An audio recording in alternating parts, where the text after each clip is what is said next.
Hello, um, my name's Rocky. I currently live in Georgia.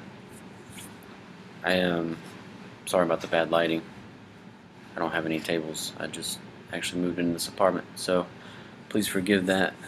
I a little background on me. So I'm a licensed medic. Um, I'm also a medical lab scientist. So I do a lot of work in hospitals. I over the past year, I would say that I've been personally struggling just with the thought of dying. Um, I guess more so because of more the way my mind works. I'm a very, I would say, logical and very practical. And I mean, taking so many science courses, you learn to think that way. You just can't help it.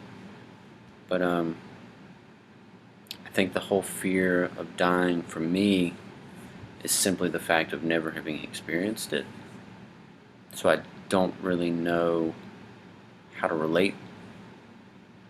Um, so what I've been doing over the past year, I've been looking at people's NDE experiences and trying to see, you know, commonalities and uh, try to find some comfort for myself, just to make me feel a little better.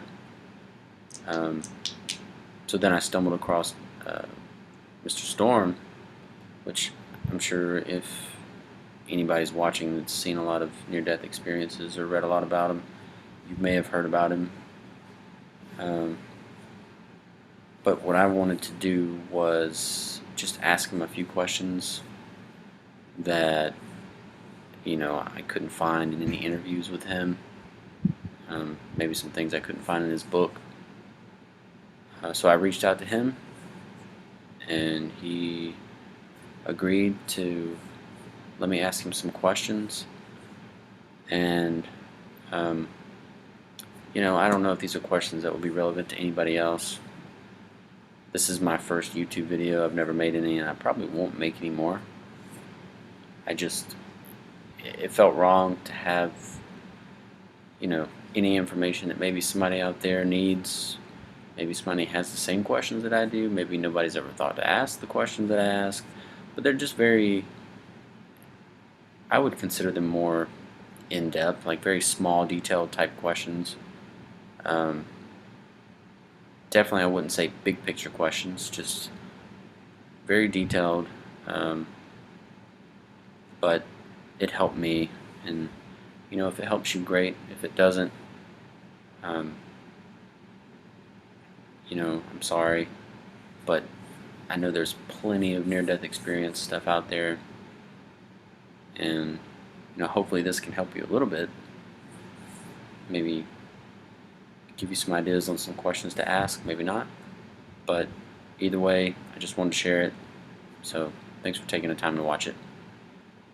I realized that my senses were heightened and my hearing, my smell, touch, eyesight, taste, everything was like more vivid than it had ever been in my whole life. And I But was it like, didn't feel strange to you? no, it Was felt it wonderful. It felt really? wonderful. It's like, whoa, especially eyesight because, because I'm an artist, I've always been, really into, visual stimulus. And it was like, my field of vision was greater and my depth of focus was greater. It was like you would just see so much more than I'd ever seen before. Now, Like I could smell my roommate in the room was an old man and he had wet himself and I could smell his stale urine smell so strong. It was like, oh man, yeah, I know what you know that smells like. that smell. I Yeah, know that smell. yeah. But I mean, it's like I was exploring the linoleum floor with the bottom of my feet. It was like, wow, I could feel the texture in the linoleum. Now, normally we don't think of linoleum having any texture, right? It's just smooth, Right. shiny, flat surface. But this was like, wow, I can feel all these little tiny bumps. And, let me tell you, because I think this is appropriate. I asked Jesus What he, because he goes to people when they die. Good people. Jesus is there, right there.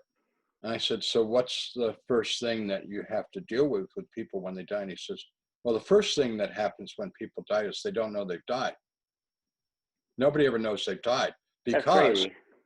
well, no, and he explained to me, he said, when people are dying, there's always something, bad circumstances, usually involving a lot of suffering. I mean, rarely do people die without some suffering, but that can happen too.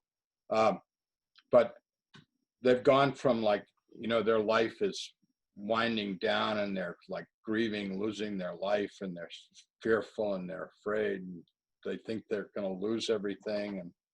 And they're in a lot of pain typically. And, it's horrible. It's terrible circumstances when people die. I mean, think about soldiers dying on a battlefield without, just lying there. Well, anyways, so then they go unconscious, and then they're there, and they're better than they've ever been in their whole life. So did you have like a body, like a physical body? Did it Yeah. look like Oh the yeah. one you got now? Yeah. Completely. Yeah. I was even wearing my hospital gown. With but- your eyesight though, so could you like zoom in on something that you wanted to see? Oh yeah. I was like my eyes had taken a whole jump in evolution to a whole new stage of ability. That's pretty But cool. the main thing is that my field of our normal field of vision is 160 degrees. Right. My field of vision was almost 360 degrees. It was almost everything. What does that feel like? I try to wrap my mind around that, because I was going to ask you about that. How do you even try to comprehend that? Did it not freak you out? Yeah, I was like, wow. I mean, I kept going, wow, wow, wow. This is great. This is unbelievable. This is awesome. It seems so disorienting to think about having like almost 360 view. But the thing that never occurred to me that I was dead. The only thing I could think of was more alive than I'd ever been in my whole life. But you couldn't touch anything, right? You couldn't. I could touch things and feel them, but nothing was. My wife and my roommate were not interacting with me. They neither could see me nor hear me, but I didn't understand that. It was just that real. Like you just couldn't even tell that you were dead. Right. And it made me very angry that they wouldn't respond to me. Have you ever seen the movie Ghosts?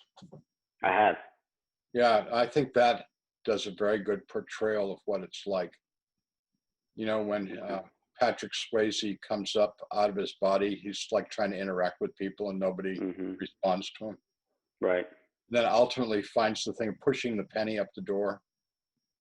Remember? Yeah, it's interesting how he could push the penny. Yeah. Well, it took all of his concentration to do that. It's cool how movies kind of, I feel like they can almost give you a glimpse into things that. Oh yeah. Well, they had some good advisors, people who had near-death experience, who advised them on that movie.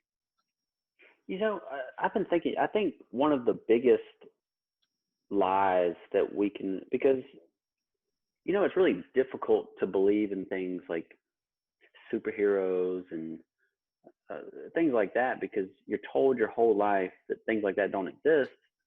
And then you have this ultimate superhero, you have God. Yeah. And you have Jesus. It's almost like you're pre-programmed not to be able to believe it. Well, I think that when we're children, we're more than willing to believe it and accept it. But the world around us is such a cruel, nasty place that we learn to distrust everybody. People can be a really, really big disappointment in our lives, particularly when we're children, because we're so trusting. And then they hurt us, and we're just like, wow. You definitely see that. You can understand it more the older you get. Yeah. So I have all these questions typed out. I kind of went through your interview, the one you did in, I guess it was 2001. There was a woman and you had like this. The candles. Yes, Yeah, Mary Lou McCall. Yeah, those are seems super nice. Yeah. Yeah, so I would just play her interview, and then I would kind of like come up with questions in my head. Yeah. Yeah, I'm sorry about all the emails. It's always easier to talk in person, but you're the first person I've talked to that has had a near-death experience, and I don't know, it's just really fascinating to me.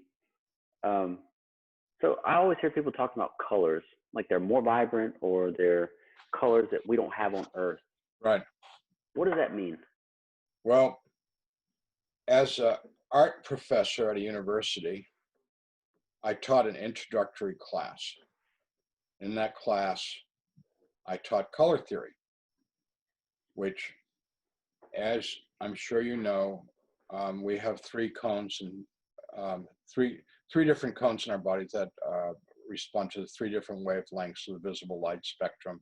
And we have rods that see more light, less light. They see black and white. They're on night vision, and the cones are our day vision. So all the colors that we see are made up of the three basic colors: yellow, red, blue, right?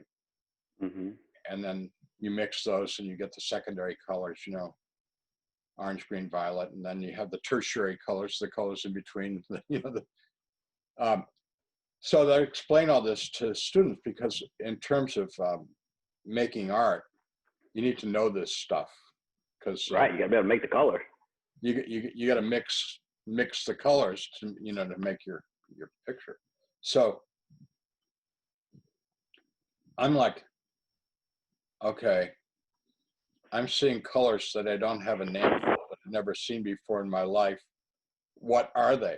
But the problem is, without words to describe something. Right. I mean, it's like, Rocky, I said, like, I saw this thing, and it was like so cool. And man, I mean, it's like, whoa, it was like indescribable, man. And it was like, wow. And not only are you thinking, okay, I totally understood that. I know exactly what you're talking about. Yeah, but I mean, that's what I'm trying to figure out, the colors. And it's like, they got lots of colors here that we don't have.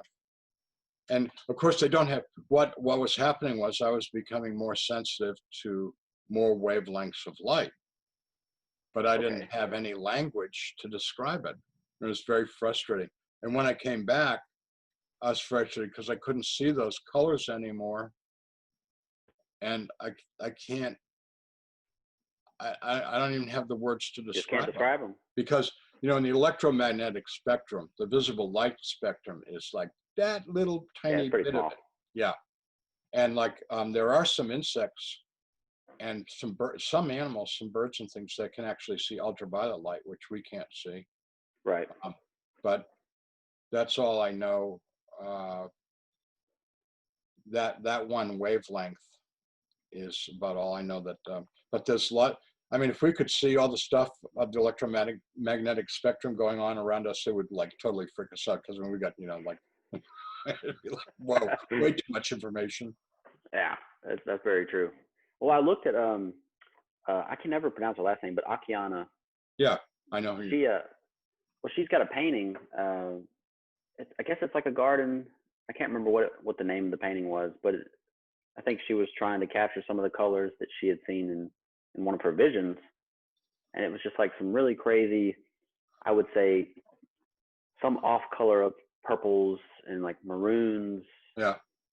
But just like you don't have a name for them. Yeah. So I didn't know if maybe they were colors that we couldn't even make if we wanted to, or. No, because I mean, I'm telling you, as an artist, you go to the art supply store and you buy tubes of paint, and the selection of colors that I have is basically the same thing that they had 200 years ago, and that every artist in the world has access to. I mean, it's there's about 50 different colors you can buy in tubes, and that's it. So like I always hear about people saying they use their thoughts. It's not really like a verbal discussion, but could you talk with your mouth? I could have, but I didn't need to because, when I was in the hellish place, I was talking with my mouth, and they were talking with their mouths. I mean, it was all like it is here. But when I was with Jesus, it was like thought back and forth like instantaneous. Talking That's would have just like talking would have been like crawling when we were flying. Yeah. that's pretty cool though. I just kind of wondered how that worked because I always hear about people using, I guess, their thoughts. Um, but I always wondered if you could talk if you wanted to. Yeah. But here's people experience telepathic communication all the time, but they don't really acknowledge it. Like, here's an example.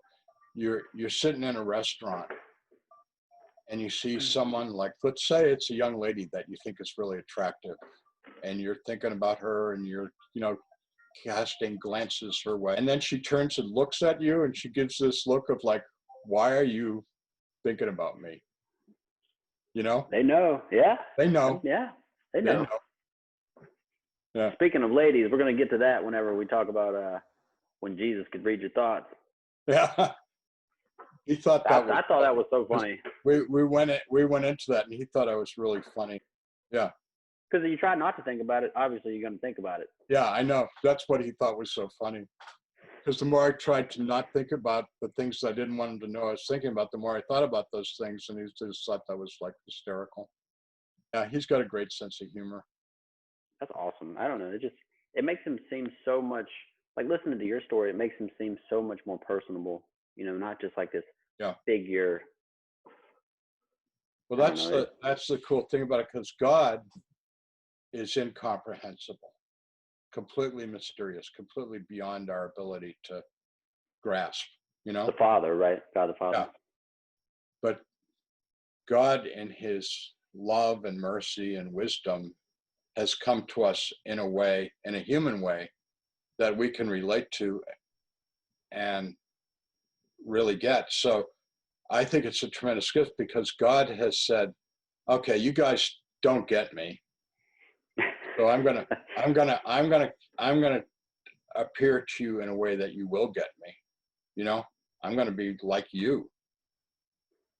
So that was another one of my questions. So you know how when Jesus says, "If you've seen me, you've seen the Father." Right. Now, is he talking literally, or is he No, meaning just no. characteristics? Yeah. It's what you need to know about the Father, I'm showing you, but it's not, nose and ears and teeth and hair and stuff like that. So did you ever get to ask Jesus? Like, did you ever think about to ask him, like, where did the Father? Like, this is one of those things where you can't really wrap your mind around it because everything about us has a beginning. Right. But then you think about the Father who has no beginning. Yeah. But you can't help but ask the question, okay, well, where did you come from? Did you come from anything? How? No, I didn't ask that question. I'm probably glad I didn't, because if he had given me a serious answer, I wouldn't have understood it. I know you mentioned something like you were talking to Jesus and you said you felt like he kind of dumbed down the answers for you. Oh yeah, he did. Yeah, absolutely. You think it more so in like a complexity of the answer? Because the interesting thing about Jesus, he doesn't have to prove he's smarter than you are. Yeah. And so he's like talking to us like, a parent would to the child, Mm-hmm. You need to eat your supper because it's good for you, So whenever you were going into the hallway, they were calling your name. You said it was gray, foggy. Could you see any of their faces of the people? The interesting thing is that when there was enough light to be able to see them clearly, they stayed away from me. And they didn't come in close until we got into more murky, darker areas. They hated the light. Yeah, and they did. They hated the light, and they did not. I mean, I'm absolutely sure that they did not want me to identify them. I don't know what they would have looked like. And you think they were just people? My sense is that they were very, very gray, because everything was gray. See, I tried to They were imagine and that. they were wearing hospital clothes. I mean, you know, the V-neck, Oh yeah, collarless V-neck, glove short top. sleeves, you know, baggy slacks, you know, no Must have been belts. special to them. They went all out. Yeah. They gave you the special, and they spoke English, so they. Yeah, right. Well, that was one thing that really was very confusing because I couldn't figure out why they spoke, because they spoke simple English. And of course, in the French hospital, very few people spoke English, and the ones that did spoke it with an extremely heavy French accent. And see, I never even thought about that until you had mentioned it in your interview. I was like, huh, it's a pretty good point. Because, I mean, you know, you're in France. I mean, of course, some people speak English, but, you know, wouldn't think it would be fluent. Yeah. So I know you said that they felt like they were, like it felt like, well, you were fighting them. And it felt like in this world, Yes, exactly like this one. that's so interesting. I know you said it felt like they had really sharp nails and teeth, but you couldn't see them, right? You were just kind of pitch black area at this time. Right, right. Well, Could you see anything? could I see anything? No, Could you see your own hands or anything? no, it was too dark. It was, you ever been in a cave when they turn off the lights? Oh yeah. Yeah, it's that dark. Wow. But you I don't feel was like you I were was in in hell at this point. Mammoth Caves in Kentucky, and our guide turned the lights off, and it was pitch black, and Mhm. and then he lit a match, and like the whole room lit up. It was like amazing. It was, I mean, one little tiny match, and the whole, you know. So what really fascinated me was you said it felt like you were walking for miles. Yeah. So like, what is? You couldn't feel any sense of time? Like I'm trying to figure out the whole Oh, timelessness. so that was one of the things that I was aware of pretty early in this journey. It's like, as a college teacher, you got to develop a really acute sense of time, because you know you've got X amount of content that you're trying to get through in X amount of time. I mean, like, let's say, you know, you got the class is an hour and a half long, and you want to get from point A to point G, you know, in that Right. hour and a half. And of course, you're allowing room for questions and things like that. So, I mean, it's not like you're not reading a script, you know. I mean, Right. when you first start teaching, you have all your notes and you're following your notes. But after you've done it a few years, you know, you don't even look at the notes. You know, you just, you know, the stuff and you do it. But you develop a real sense of time. And I've always had a good sense of time. Matter of fact, I was the kind of person, you know, like, we'd be out and someone would say, "What time is it?" I'd say, "No, it's about 2:30." And I'd be like, I just always knew what time it was. In the One of the things I became really aware of is that I there's no time here. This just goes on and on and on and on and on. Because I was very aware that this walk was going on timelessly, and like, this is crazy. It's not right. I mean, you just can't walk and walk and walk and walk. And I never got tired or anything. But it wasn't like, so you know how here obviously we have like the sun's position in the sky as a reference angle. You know, we have our watches. We can use certain cues. Yeah, and we have a biological clock. Right. I mean, I found out a couple decades ago that why I got tired every afternoon around 3 o'clock. It's my biological clock, you know? And now you're feeling good as ever, and you just can't even tell. Yeah. It's interesting. I've really been trying to understand the whole eternity feeling. You know, like I said, this is all we know. Right. So for me, because I am the way I am, and I like to try to understand things, when I come to something like eternity and the way people try to describe it, it's really difficult to understand. Yeah. Because we don't know what it is. Yeah, but when you go there, you have all the time in the world to make. That blows my mind too. You know, you got all the time in the world to make the adjustment, because it just keeps getting better and better and better, you know? Makes me feel a little more calm about it. And see, like, I'm just one of those. I'm not scared of there being nothing. I know that you said that you thought it's just the end of existence. Yeah. Like for me, I feel very secure in what I believe. I'm not scared that there's nothing there. I'm just scared of what I don't understand. But you know what? When you go there, one of the interesting features is anything you want to know, you can just know it. It just comes to you like that. Yeah. See, I saw. Because you know what, people always say, when I go to heaven, I'm going to ask God all these questions. Well, I don't say anything because I want to be a smart aleck, but you won't, because when you have a question, you'll know the answer. I don't have to ask him anything. So he'll like me longer. Yeah. So if you ever listen to other people's near-death experiences, they always say something that I don't use because I think it sounds arrogant. They say, I knew everything. And of course, they come back and then they say, now I don't know everything. But when they were there, they knew everything. Well, they don't, in a sense, it's true. They did know everything because they had access to knowing everything. But they didn't literally know everything. Because, like, I've never done this, but what I would like to say to some of these near-death experiences that say that they knew everything, I said, tell me the lottery number because I'd like to get the $22 million. That's a very important information. Yeah. Well, so do you think the brain acts as, I've heard somebody put it this way, the brain is like it's like a filter.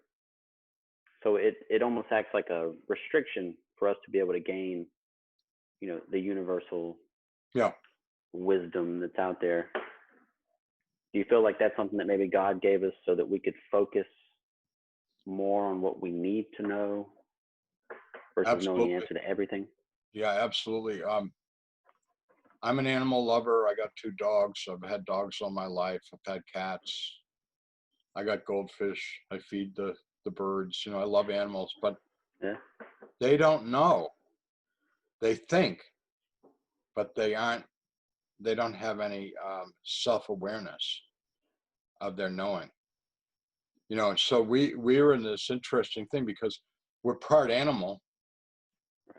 I mean, I totally relate to animals in terms of they want their food and they want their sex and they want their sleep and they want their domination over the other animals, and so don't we. But we're so much more than an animal because we have this possibility of thinking that they don't do. I know you said it sounded, or whenever you were talking to Jesus, did it sound like your voice talking to him? Like, I mean, like through telepathy. Yeah. And his voice was completely distinct in my mind. I mean, it wasn't me thinking I was hearing him. It was definitely his voice. So it was very audible. Well, internally audible. Yeah. So all right. So you know who Akiana is. Did you get to see him? Did you think he looked like her painting? Yeah. So that was the adult painting, not the first one, the second one. I'm trying to think of what there's one where he's like praying, and then the other one where he's the Prince of Peace. Yeah. Where it's just his face. Yeah, that one. That's the one he looks like? Yeah. That's so awesome. It's just like you get to have something to try and imagine what he looks like. Did he have a deep voice? Was it very masculine, or was it? Yeah, he was pretty manly guy. He was very, very well built, very athletic. Speaking of well built, do we get better bodies? We're beautiful. We're beautiful. Okay, so that's a no. What? Do we get to so I don't know. I was listening to this one guy. He had a heart attack. Yeah.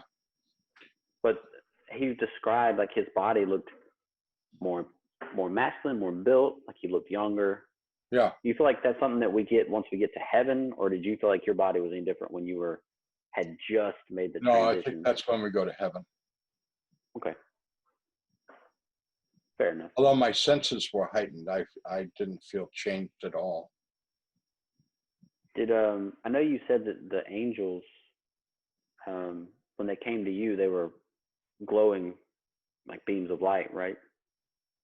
Yeah. So they asked you if you wanted them to take on a human form, didn't they? I think that's what I remember in your book. They asked me if I wanted to see them in a human form. And I said, no. I said, I hate people. I never want to see people again. Fair enough. Yeah. So did they stay in the, I guess, I in their just come light? from that hellish experience. Those were people. Yeah, that's so crazy. So you don't think you made it to hell yet? Or do you feel like you were in I like your haven't- own version of it? Yeah. Yeah. I don't think I'd gone to the very depths of it. I was not given the full tour, just one part. It's not a bad thing. Yeah. So when you said that you were left alone in that place forever, was it just, does it go back to the whole eternity feeling, or just because it just felt like you had went through something really traumatic? And Yeah. It's time without any, that's what forever means, is time without definition. You know, there's no way to account for it. it's still so interesting to me. I don't know, just, Yeah. It's pretty hard to wrap your head around it. but whenever we die, it just clicks. Yeah. See, I wear a watch. I always have. I like watch. Right. I like to know what time it is. Every day. My grandsons tease me about wearing a watch because they said it's on your phone. And I was like, I don't want to pull my phone out to know what time it is. I want to look at my wrist. When you said that Jesus called out in musical tones, did he like whistle? Did he No, just, they were like chimes. You know, wind chimes. mhm, He made tones like that. just like with thought? I guess I don't know how he did it. But he didn't have like something visual for you to see him make the noises. No. Oh no. It's pretty cool. He sang them. I mean, he was singing. He was singing tones. So this is I'm not gonna definitely something that we cannot wrap our minds around here. Oh yeah, we can, because like I'm in the choir at my church, and sometimes like it just transports me in the choir to, I mean, not all the time, but sometimes the music's so beautiful, you know? Right. Interesting. Because I was wondering like if he, had made the noises himself, or if he had played an instrument. No, he didn't have an instrument. No, definitely. Did you get to see what the angels looked like? Did they ever come to a form that you could visually see, I guess? No, because I asked them not to. Because I've listened to so many people, or I guess people that have said they've seen angels. But Some people later describe on, them I saw angels. I mean, after this experience, when I was in the hospital, I saw angels every day. They'd come and visit me. And they weren't Were they human. tall? What? Yeah. Were they tall? Yeah. Because that seems to be a really common thing that I hear, is they say that they're like 7 to 8 foot tall. Or Yeah. so another question. So I hear people say that they don't really identify with a specific gender. Like they, Right. They were all What does that mean? beautiful, but if you asked me if they were male or female, I said, well, I don't really know. like it's that hard to Yeah. distinguish. Yeah. Do they have wings? They don't. What they have is that they radiate stuff. And actually, in the Bible, when it talks about the wing, like in the Old Testament's wings, the Hebrew word really means that they have something that extends off them. It doesn't necessarily mean, it can be wings, but it doesn't necessarily mean wings. And so the common imagery of angels is with wings, but they don't fly with wings. They don't have wings. They have radiance behind them that looks like, you could say it's like a wing, but it's not really wings. Is it the seraphim that is standing next to Yeah. the throne? Yeah. I take it you didn't see any of those? No. pretty interested to see what that looks like, because from what the Bible describes, it seems like a Yeah. pretty interesting creature. Yeah. So did you have to, I know you said they don't have to fly, but I've also heard that interview that I had sent you a while back, the guy that, I can't even remember his name now, but he said that he was making a lot of visits to heaven. Yeah. He said that, did you watch a little bit of it? Yeah. Yeah. So he talks about how you don't walk, like it's not pedestrian. It's, you can either be there by thought or Right. you can Right. float. It's like Yeah. graceful floating. Yeah. Yeah. So that is true But for you you. can walk. You can walk if you want to. You can do it, but you can also just teleport like instantaneously. Bam, you're there. See, I can't even imagine what that would be like. Just, Yeah. but it's not scary at all. No. And see, like I But said, like you you know, take it slow. You take it slow in heaven. That's like one of the things I said.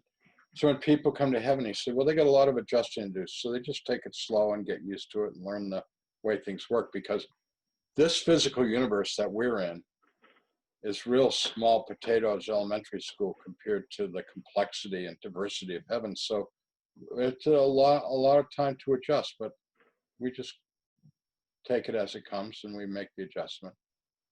so our ultimate goal, I guess, because I remember in your interview you were talking about, you know, purgatory and purging.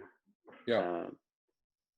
So is God going to allow us, at least from what you know, to keep, you know, the memories that we've had from Earth, good and bad, or like, so along the lines of our spiritual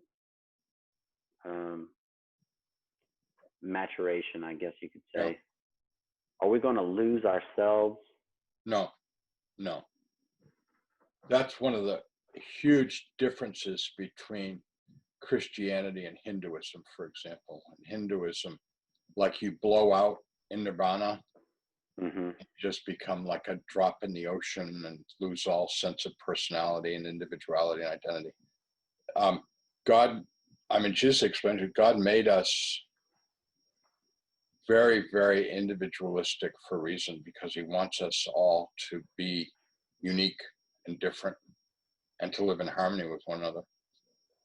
And one of the things that I like to do is like when you go to the airport to wait for a flight, or you go to an airport to wait for somebody, you pick somebody up. I love to just watch the people, because it's amazing how many ways, shapes, and forms they come in. Okay, so you said that you learned more.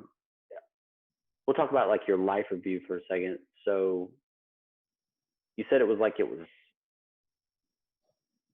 stage, and there was like barely any props, things No, like that. there were props, but no backgrounds. There'd be like tables and chairs and stuff like that. Like in a kitchen scene, there'd be the refrigerator, but there was no wall behind the refrigerator, which was weird. So so this is all taking place while you're kind of like floating in between. They Yeah. said you were kind of like in space. Yeah. So did Jesus, I guess, you know, make this stuff just visualized to you? The angels did. The angels were the ones that were showing me my life. So it looked very real to you. It wasn't like Yeah. Oh, yeah. was it, so did you actually see yourself, or was it people like portraying you? Mostly I was looking at the people that I was with. Okay. I mean, like sitting at the kitchen table with my mother, and she always had her cup. She always had a cup of coffee. I mean, sometimes the coffee was 3 hours old, but she always had a cup of coffee. And yeah, there's my mom with her coffee and her Newport cigarettes. Remember Newports? Oh yeah, I used to smoke them. Yeah, very menthol. So Oh, yeah. there's my mom, and we're talking, and see a little tear running down her cheek because she's sad, and there's the old refrigerator behind her, and I mean, it was very, very real, but it was a memory. I mean, it was clear. It was, I mean, And see, I hear people talk about it all the time. It's like you can feel what the other people right. that you interact with were feeling. Yeah. And that's just very direct, like it just comes to you. Yep. Yep. So another thing, like every time I listen to somebody's NDE, they always say that they feel love or love is coming from God or it, like, are we Right. talking like tangible? Like, is it tangible? Almost like Yeah. a physical entity? It's actually the single most important thing about the near-death experience is that sensation of love, and it's impossible to describe. I mean, we talked about timelessness being difficult to describe. Well, this love is impossible to describe because it's so powerful and it underlies everything. So is it something that, so like if God is, or we'll say Jesus in this point, but if he's radiating love to you, we're talking in an emotional sense, not so much like if Jesus was spraying you with a water gun, like the water is the love. It's not like a Right, physical entity though, right? right, right. Okay. But he was holding me and hugging me and stuff. So there was a physical side to it also. Right. So you can still feel like, because you know, love is like an abstract Yep, thing. yep. Never been So it's, described. Love has never been described. If you scour all the literature of every culture of the whole history of the human race, no one's ever been able to describe love. it's a very complex feeling, and it makes you do a lot of stuff. Yeah. And actually, I think that love is what everybody's searching for. You know, So you feel, guys that are criminals. I mean, I think everybody's looking for love. That just, as they say in the song, looking for love in all the wrong places. You know. huh, I never did anything like that. I can, Yeah. um, let me see. Did you get to? All right. Oh, so okay. So I asked you about this in an email. So aliens, Well, he showed very. me aliens. So I know you described to me like they look kind of like Star Wars characters. Yeah. When he paraded the aliens in front of me, they started off like human-like people, and then they got a little weirder and a little weirder, and then they're getting like really weird, and then they were looking more like undersea creatures or something, like insects or something. And I was like, okay, I don't want to see anymore. Like too weird. It was like it's just like So wait, do we have? Are these creatures in our universe, or is it? Because I know you also asked them about. I think you said you asked them about multiverse, and right, right. are they also in our universe? I that was my understanding. Yeah. So did you ever see the UFO videos that I think it was the Navy, they released them like last year maybe, or No. so it shows. I guess they're in an F-16, but they have like auto tracker cameras, and it shows it. Do you think that the stuff that we see, I'm sure a lot of it's not real, but if the Navy put it out, Yeah. do you think that these are actual like alien creatures? Because I've heard some people say they're interdimensional beings. That's what I understand them to be. Because as far as we know, nothing still can travel at the speed of light, right? Right. Right. So the whole multiverse thing. Yeah. So I love that kind of stuff. Yeah. So Jesus did confirm that. Yeah. And when if you talk to a theoretical physicist, Right. they will tell you that actually there is no matter, there is no energy. It's all vibrational states of space. String theory. So another dimension is just a different vibrational state. And see, I thought that I was like, it may be a different dimension is just strings vibrating at a different wavelength. Right. Right. So theoretically, one could move from this state this starts to sound like the 60s hippies. You go from those vibes to these vibes, man. And Just like, by toking on this little tweed yeah, right here. right. Because we used to, back in the 60s, used to talk about vibes all the time. Ooh, man, that's bad vibes. Or, Putting ooh, on some those are bad good vibes over here, brother. Yeah. That's really interesting though. So if there is other life, do they go to heaven also, or do they have their own heaven, or how does that work? I believe they do go to heaven. I don't know. I'm not sure. I think they do. I'm just trying to picture, deep sea creatures Yeah. walking around heaven with us. Yeah. Right. I didn't see any alien beings when I got my little tour of heaven. So do you think Jesus had to go and, appear to them as an undersea creature? I guess he did, because he said he'd been to all the worlds of all intelligent life. So he can take on any form he wants. Yeah.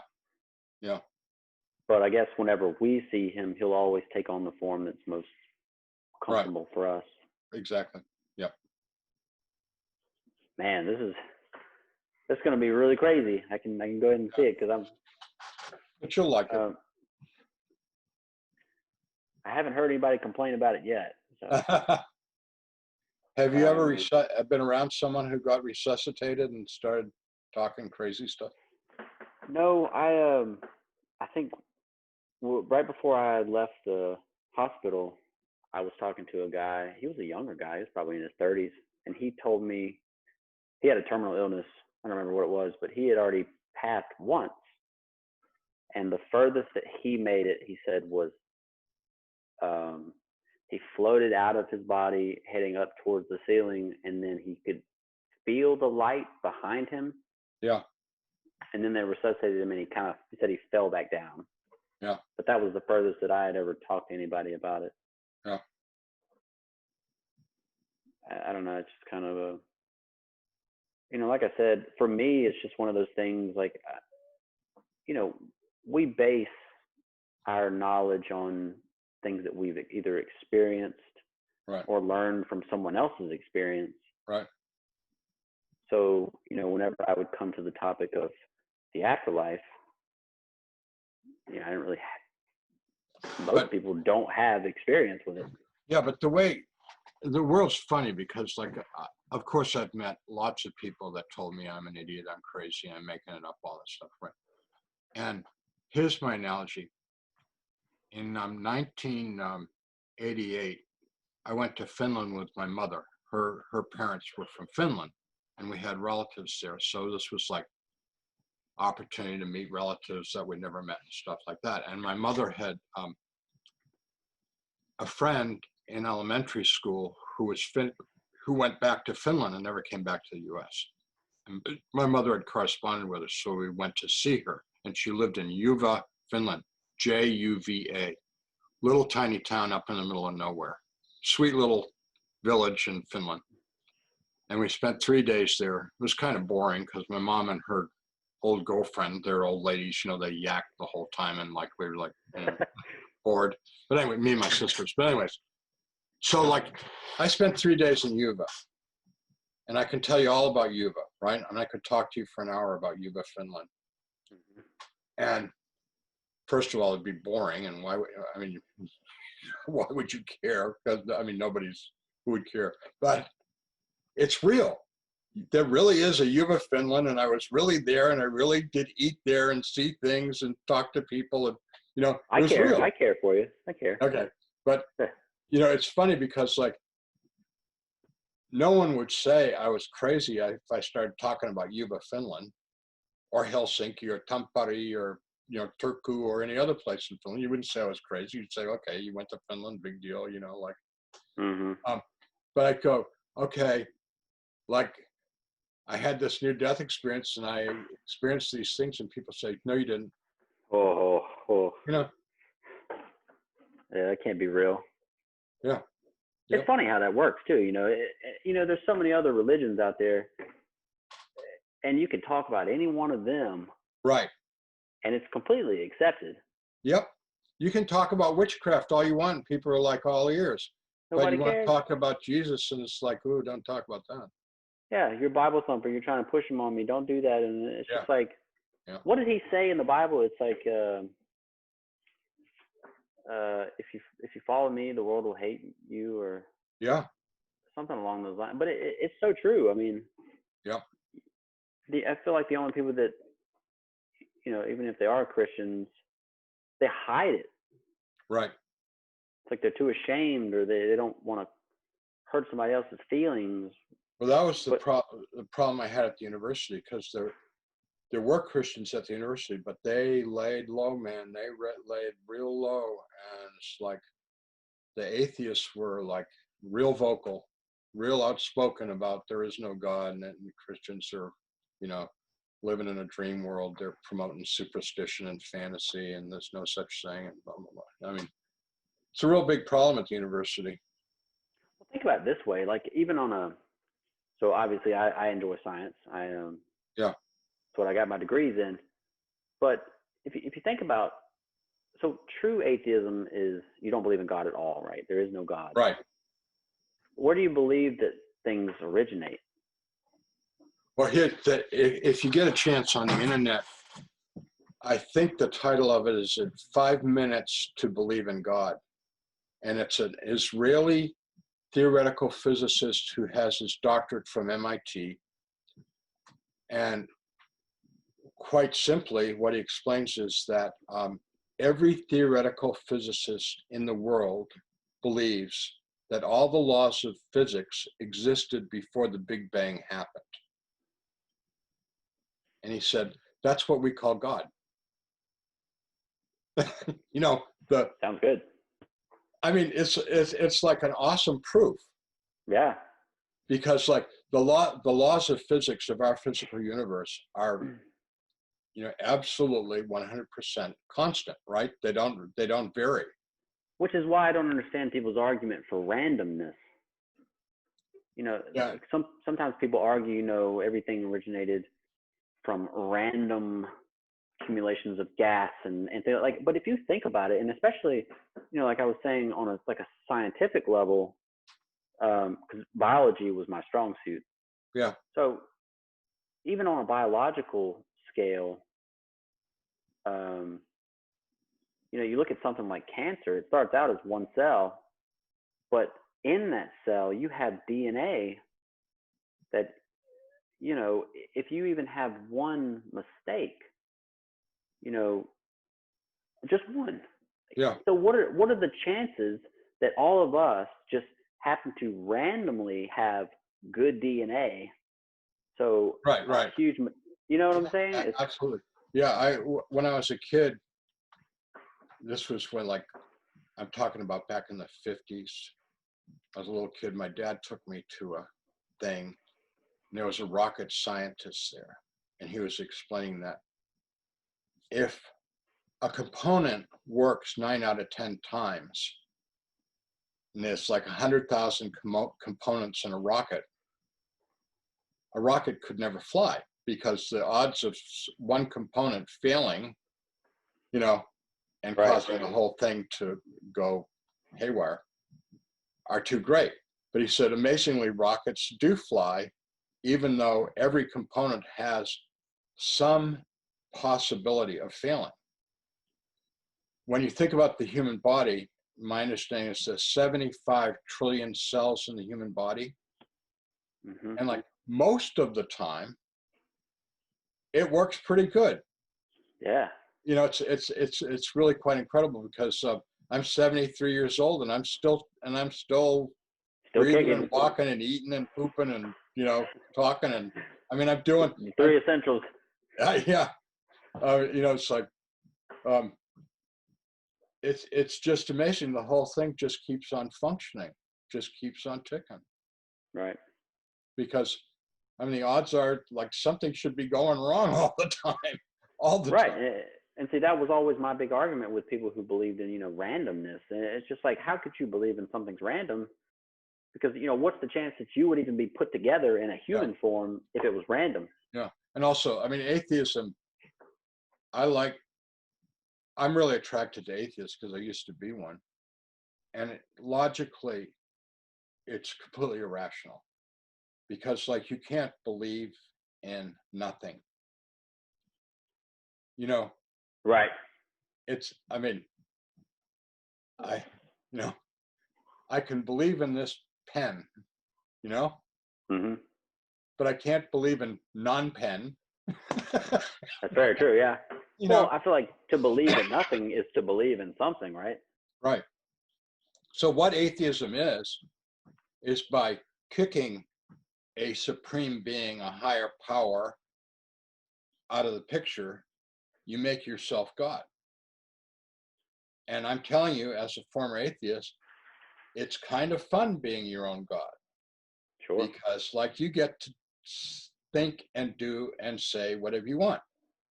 And I'll give you a simple example. You say, well, I fell in love and I married this woman and I'm faithful to her. And you go to a bar and you have a few drinks and you see a pretty girl in the bar and you go like, why do I have to be faithful? I don't have to be faithful. I can do whatever I want to do. So you Sure. hit on the girl, right? Hmm. I mean, that's the nice thing about being an atheist. It's there's no higher power saying right and wrong.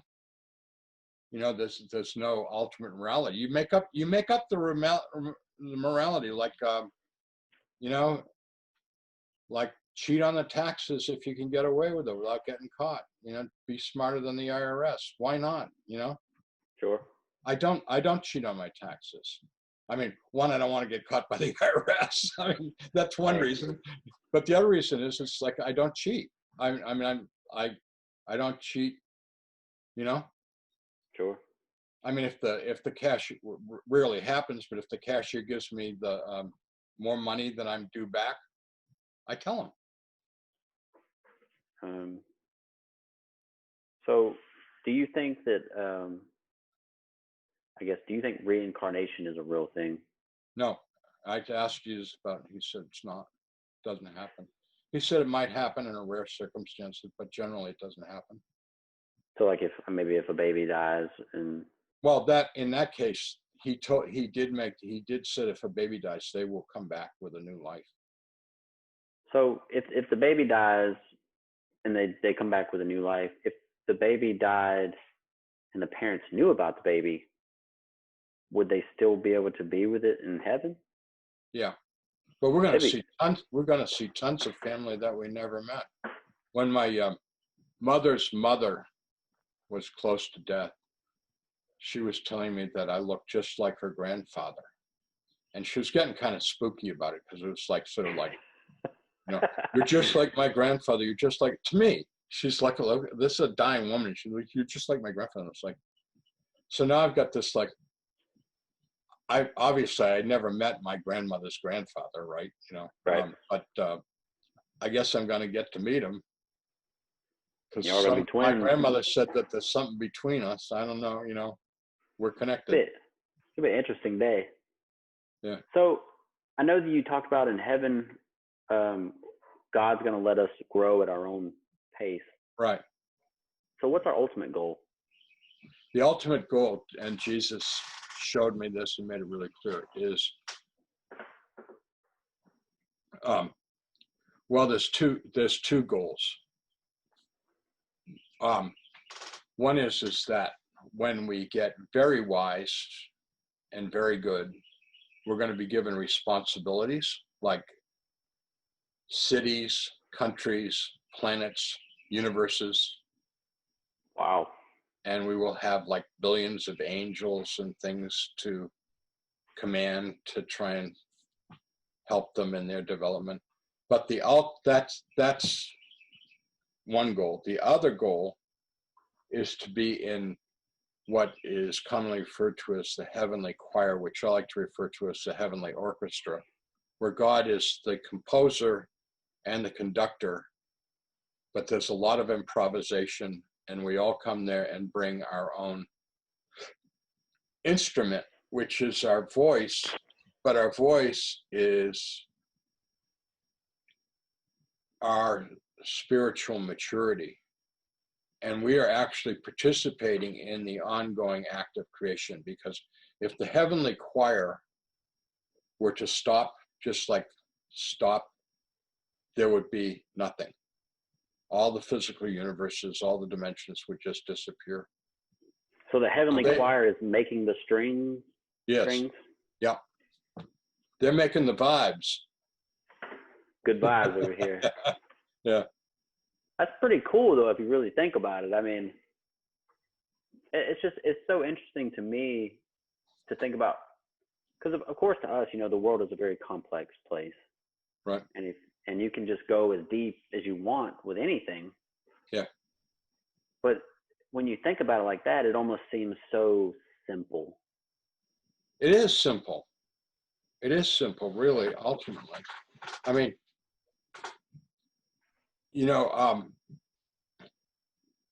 the story of My Fair Lady, which comes from the Greek story of Pygmalion. The sculptor made this beautiful marble woman, and he fell in love with his sculpture because she was so beautiful. And one day he kissed it, and she came alive.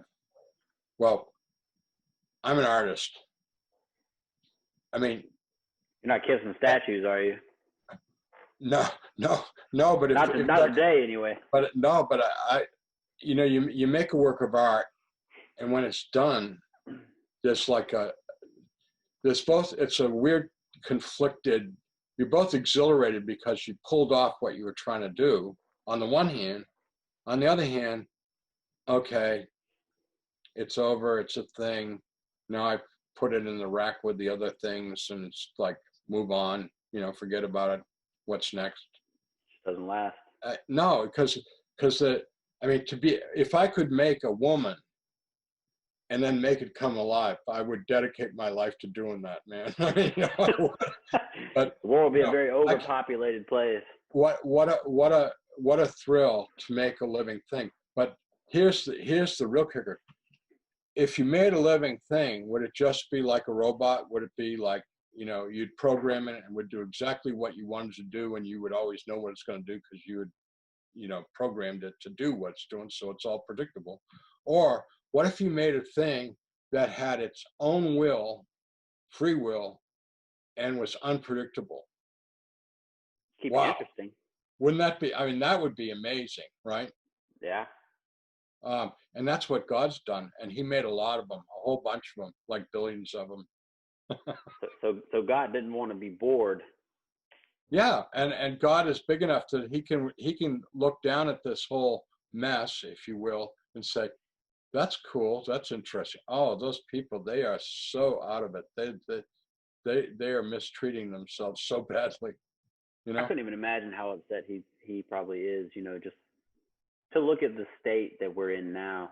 Yeah. Well, that's the interesting thing about Christianity, which we come from the Judeo-Christian tradition. And the thing about the Jews and the thing about Christianity is we believe that God has emotion. God has feelings, love, anger, hurt, sadness, disappointment, blah, blah, blah, everything. Sure. And, like, for example, the Greeks believed that God had no feelings. It was called divine apatheia. God was completely indifferent to feeling because he was beyond feeling. And so Stoicism, the Stoic philosophers tried to be emotionless and go beyond feeling. But as Christians, we're told and taught that we're supposed to feel, we're supposed to care about things, we're supposed to suffer, we're supposed to get right down there in the nitty gritty of life and get engaged, which means joy and pain. And I'm sure in the emergency room, you get to go through those emotions. I'm a flower gardener, and I like to check out the flowers every day because I know they're not going to be there the next day. When a flower opens, the colors are really vivid and beautiful, but it's been in the sunlight for a day or two, it starts to fade, and then it starts to wither and die. And it's like, it's really, being a flower gardener is really interesting because things come and go. That's the thing I hate about dogs. I've had a lot of dogs in my life. And I do not like that last trip to the vet. I do not like that at all. That's one of my. Yeah. That's one of the things like with my parents. You know, my parents are older. They had me kind of late. They're in their mid 60s now. Yeah.